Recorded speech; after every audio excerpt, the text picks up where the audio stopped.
Pronto. Então, a gente vai provar que a função 2x mais 1 é contínua em P pela definição formal. Então, a gente vai usar nossa definição, né? Na definição, aqui é P, só que no nosso caso a gente quer provar que é contínuo em 1, então troco P por 1.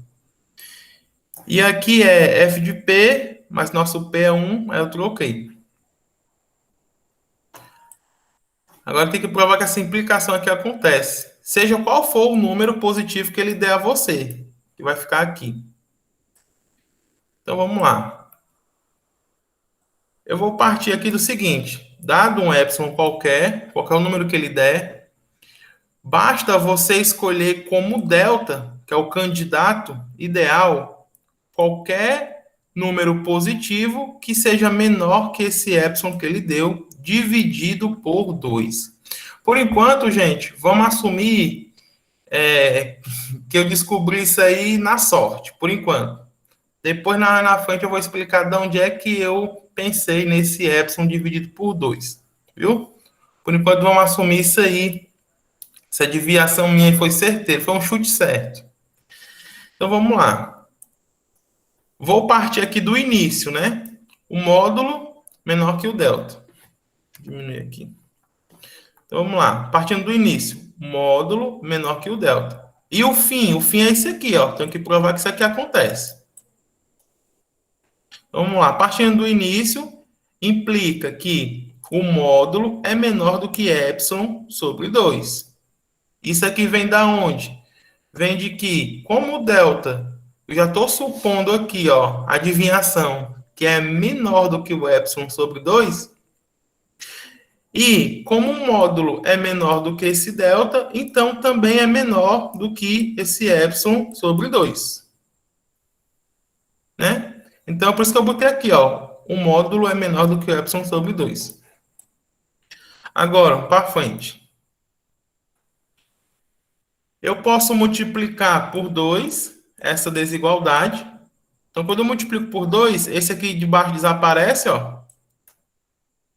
Aí fica só o epsilon. E aqui na frente do módulo aparece o 2. Então, tá aqui, ó. Agora vamos para outra implicação. Implicação aqui de baixo. Da propriedade de módulo, esse 2 que está fora do módulo, ele passa para dentro, né? Fazendo a distributividade. Então, vai ficar 2x menos 2. Então, tá aqui, ó. 2x menos 2. O que é que eu vou fazer agora? Quem é o menos 2? É 1 menos 3. Então, como o menos 2 é 1 menos 3, eu vou trocar ele por esses caras aqui, ó. 1 menos 3. Professor, por que você está fazendo isso? Porque eu quero chegar no final, isso aqui, ó. F de x menos f de 1, menor do que o epsilon. Então, esse 2x mais 1 é justamente quem? O nosso f de x. Aqui, ó. F de x é 2x mais 1. Então, é por isso que eu coloquei aqui, mais 1 menos 3. Então, 2x mais 1 é o f de x. Então, tá aqui. Agora, quem é o f de 1? O f de 1 é só trocar o x por 1. Então, é 2x. Então, fica 2 vezes 1 mais 1. Então, o f de 1 é 3. E aqui é o sinal negativo. Então, esse menos 3 aqui, eu posso encarar ele como o f de 1. E aí a gente concluiu a demonstração, que o módulo de f de x menos f de 1 é o epsilon.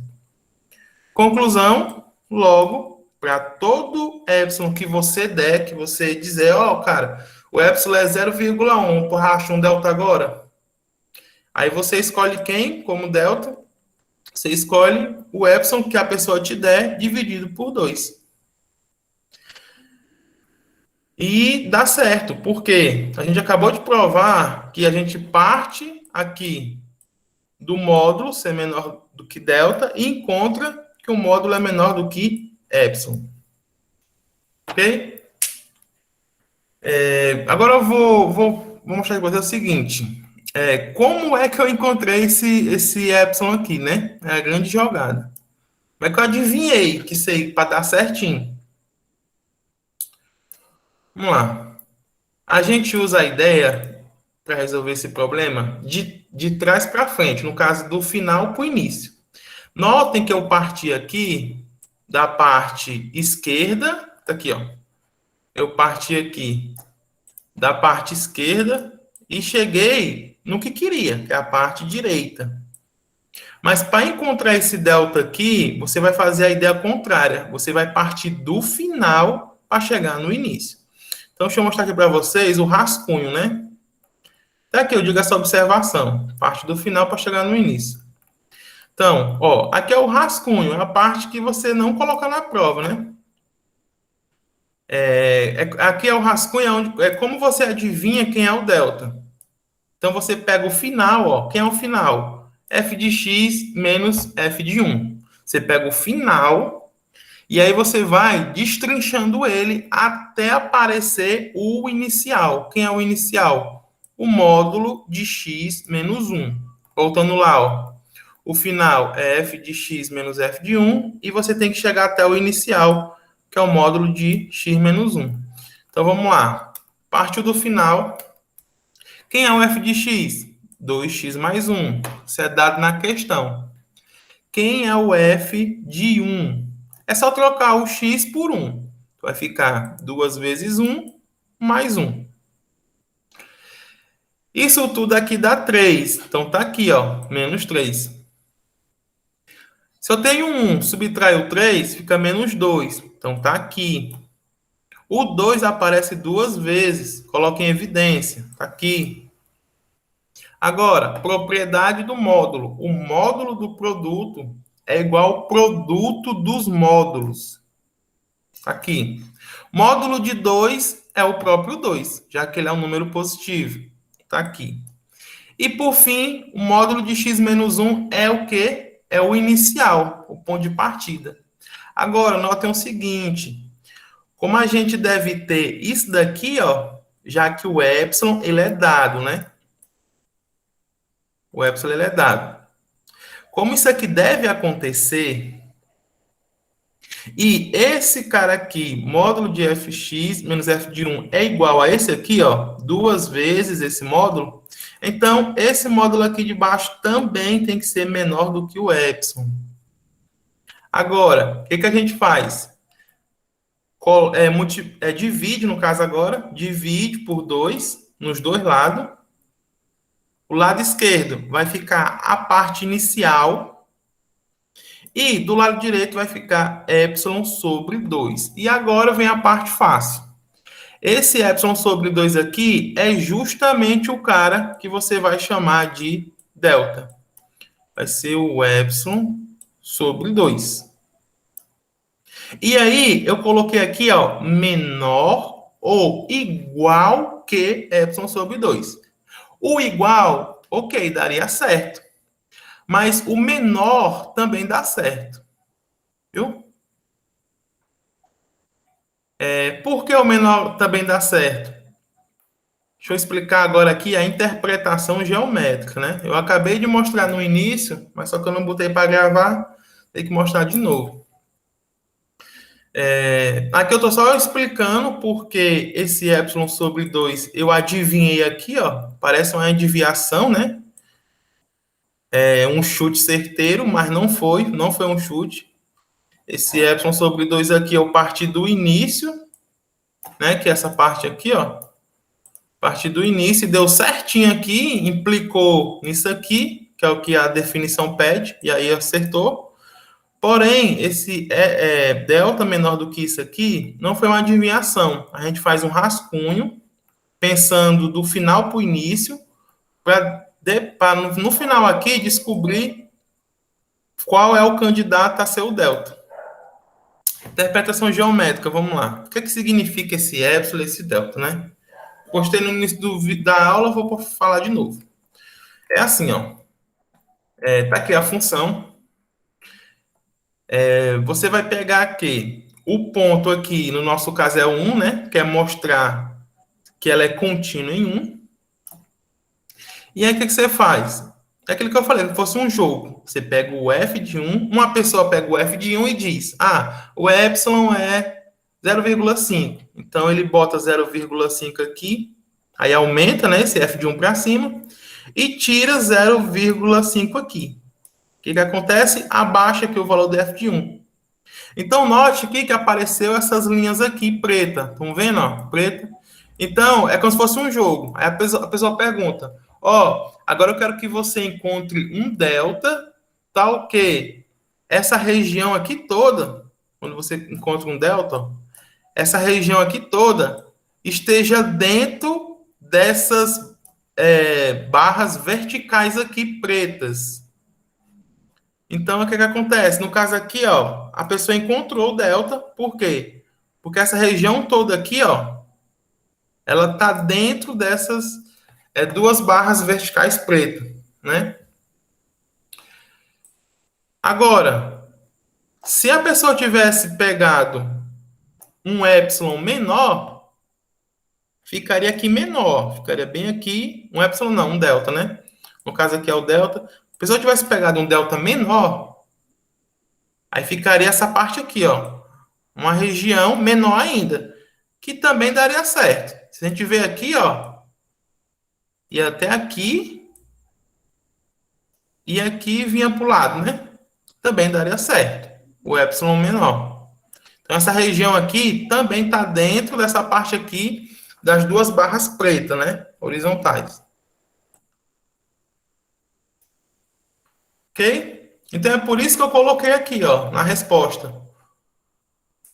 Esse delta, ele pode ser igual ou menor do que epsilon sobre 2. Então, essa condição de menor é porque também dá certo, mesmo que você vai diminuindo, né? Vai dando certo. Que é esse caso aqui, Se eu pegasse bem aqui um delta menor. Agora, o problema se dá é quando você aumenta, né? Se eu pegasse aqui um maior, né? Digamos que está bem aqui, vou pegar um delta grande. Sei lá. Vamos supor que esse delta aqui que eu peguei fosse 0,2. E aqui eu pego um delta maior, né? Vou pegar aqui, chamar de delta linha. Esse delta aqui é 0,9 maior, né? Então, quando ele vier bem para cá, eu subo aqui, o que acontece? Aí aqui também vai ter desse lado, né? Deixa eu botar bem por aqui. Vai ficar 1 menos esse delta linha, né? Que é um delta maior. Então, o que acontece? Quando eu faço bem aqui, quando eu for ligar para cá e aqui em cima, o que acontece? Essa região toda, ela não fica dentro dessas duas barras verticais preta. Dá problema. Tá vendo essa parte aqui, Fica fora. A parte que todinha fica fora. E aí esse delta aqui não serve. Deixa eu pegar aqui a figura em GIF, né? Que ela se mexe. Deixa eu ver. Tá aqui, pronto. Tá aí, O vermelho tá aí fixado, né? Que é um epsilon dado. E aí essas barrinhas azuis, elas vão diminuindo e aumentando. Que aí mostra pra gente os epsilon, os deltas que dão certo e os deltas que não dão certo. Quando essas duas barras verticais crescem demais, os deltas já não prestam. Agora, quando elas estão aqui, justamente nessa parte, digamos aqui, é porque não dá para me escrever no GIF, né? Mas quando essa barrinha azul aqui menor, ela encosta aqui na vermelha, e quando a barra maior encosta nessa vermelha de cima, é o delta ideal. E se elas for menor ainda, se aproximando da barra vertical verde, é melhor ainda, entendeu? Professor, isso tudo é para dizer o quê? Isso tudo é para dizer que a função é contínua nesse ponto 1. Aí vocês podem pensar, né? Mas, professor, não tinha uma maneira bem fácil, que é aquela ideia intuitiva da caneta, né? Aqui, o gráfico é uma reta. E a reta não tem furo, não tem ruptura, né? Não tem um salto. Então, claramente, professor, isso é contínuo. Aí, ok, tudo bem, nesse caso aqui simples Mas, se fosse uma expressão que não dê para saber como é o gráfico. Como é que eu vou saber se é contínuo ou não? Né? Pega aí uma função toda esquisitona, x elevado a x elevado a x elevado a x. Pronto. Como é que eu vou saber o gráfico dessa função aqui, f de x? Então, a gente não pode depender de figuras. Ciências exatas não depende disso. A gente depende de coisa concreta, né? Que dê para provar, para demonstrar. Então, nem sempre a gente pode depender de figura. Outra coisa, no caso aqui, definição, tá aqui, ó. Deixa eu pegar lá em cima, né, do início. Tá aqui. Essa definição aqui, ela não depende de nenhum tipo de figura. Isso a gente ganha com isso. A gente pode construir vários resultados e teoremas, tanto da física, como da matemática, como da química, e não depende de figura. Só as expressões matemáticas aqui. Tem outro GIF aqui também. Ó, nesse outro GIF aqui, mesma ideia, né? Só que o epsilon aqui, ó, o epsilon, que é a parte vermelha, né? Tá aumentando de acordo com o que a pessoa vai dizendo, né? Um epsilon 0,5, vê se tu encontra o delta. Aí vai diminuindo. Se eu te der um epsilon 0,2, vê se tu acha um delta, entendeu? É sempre assim. Dado um epsilon, você tem que descobrir um delta que dê certo aí a implicação. Pronto, vocês têm alguma pergunta? Essa aqui é a parte mais... É a parte mais formal do cálculo.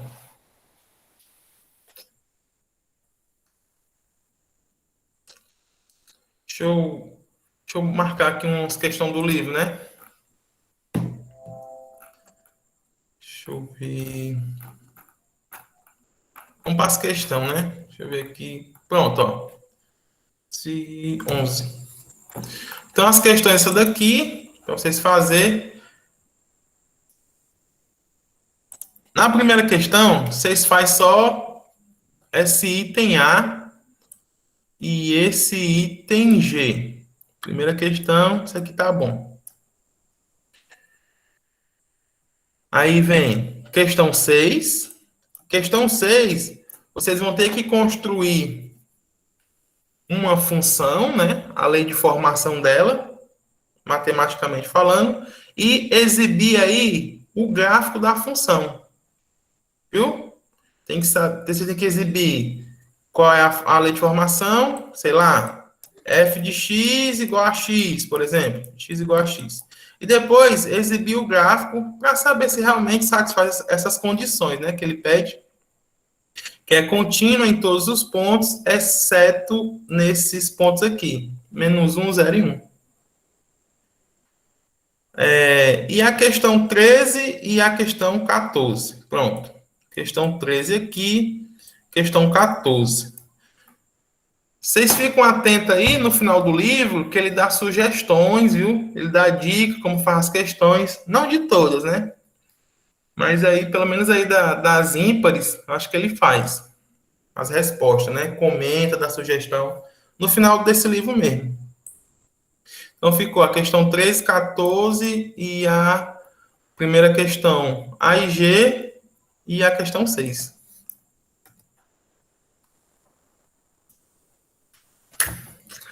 Pois é, eu vou fazer mais exercícios, que essa parte de epsilon e delta é a mais difícil de todas. E no remoto é que fica mais difícil ainda.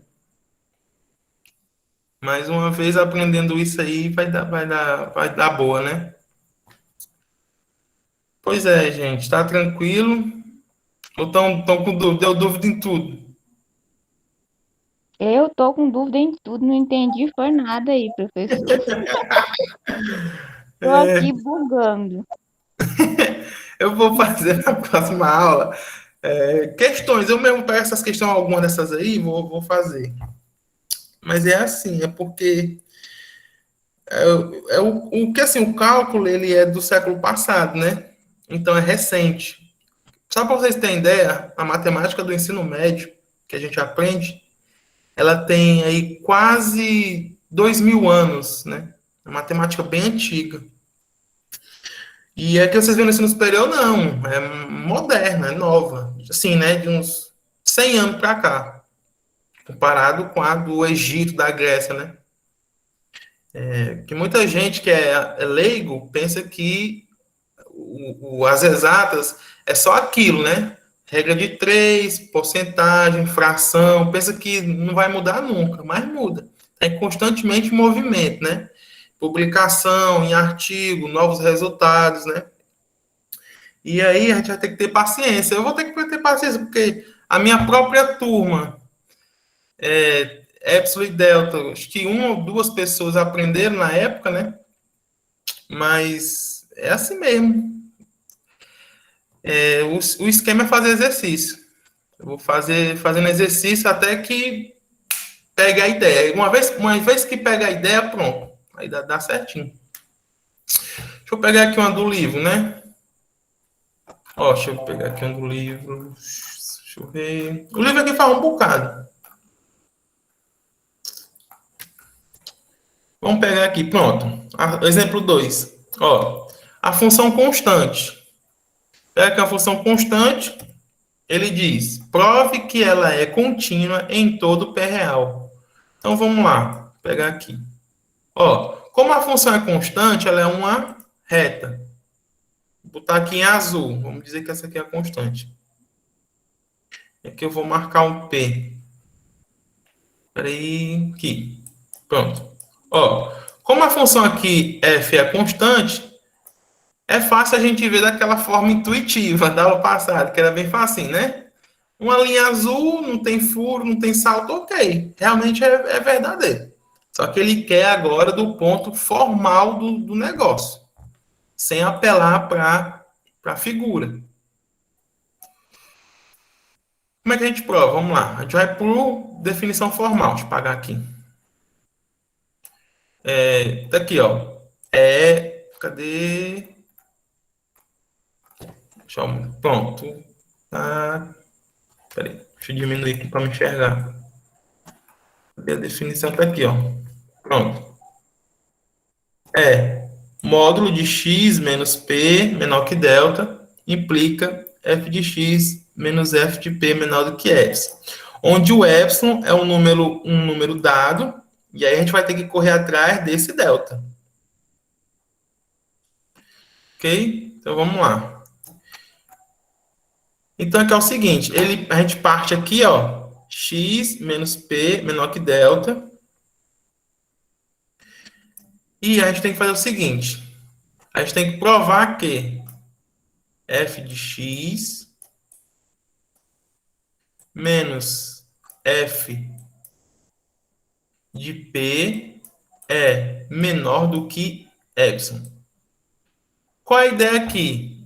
A ideia é simples. Como essa função é constante, o que acontece? O f de x é igual a quê? É igual a k. Não importa qual é o número que está aqui dentro do parênteses, vai ser sempre k. Então, o módulo de f de x menos f de p vai ser zero. Por quê? Ora, f de x é k. Menos f de p, que também vai ser k. Então, o módulo disso aqui tem que ser menor do que epsilon. E vai ser, claro, porque o epsilon é um número positivo. Então, o nosso epsilon aí é maior do que zero. Aí aqui facilita muito. Facilita muito por quê? Porque como esse módulo aqui todo, deixa eu mudar aqui de outra cor. Como esse módulo aqui todinho, ele dá zero, então não importa aqui qual delta que a gente escolha. Eu posso escolher qualquer delta. Porque eu posso escolher qualquer delta que essa expressão aqui vai funcionar, visto que ela é zero e o epsilon ele é positivo. E isso nos ajuda. Como a gente já sabe que o epsilon é positivo e esse lado aqui esquerdo dá zero, independentemente do delta que a gente encontrar, então ficou fácil. Então a resposta aqui é, ele dá um epsilon Então, basta você escolher aí qualquer delta maior do que zero que dá certo. Que essa implicação aqui acontece. Deixa eu voltar aqui. Que essa implicação aqui acontece. Ó. Porque é função constante. Então, função constante, isso aqui vai ser zero. E o epsilon aqui, ó, por hipótese, ele já é maior do que zero. Então, esse exemplo nem tem graça, não. Então, o delta aqui pode ser qualquer um. Mas, em geral, as questões vão vir de acordo com esse exemplo que eu fiz do PDF. Isso aqui, ó. Cadê? Pronto, isso daqui. Para provar que essa função 2x mais 1 é contínua em p igual a 1. Pronto, eu vou deixar para a próxima aula para mim fazer os exercícios. Quer perguntar alguma coisa?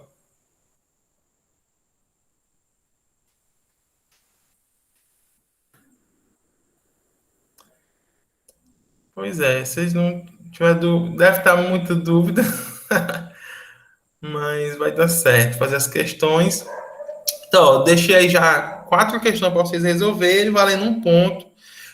Não deixe para a última hora, que foi o que deu problema no semestre passado. Muita gente reprovou, que entrega tudo na última hora e acaba entregando mesma atividade dos colegas, a mesma foto, né? E aí não dá certo.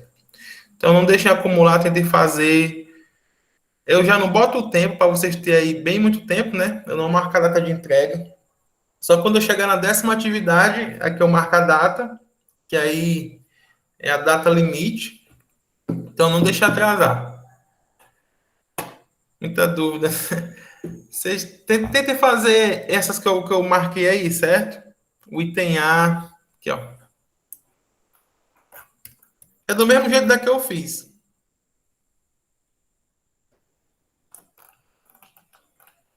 Travou aqui. Pois então, pronto. Pois, gente, por hoje é só, viu? Vocês não estão com dúvida. Quer dizer, estão com dúvida, mas não querem dizer. Eu não sei nem explicar em que eu tô com dúvida. Ai, ai, ai. Pois boa noite, professor. Pois tá bom. Tchau, Tchau, tchau. gente. Tchau, boa noite.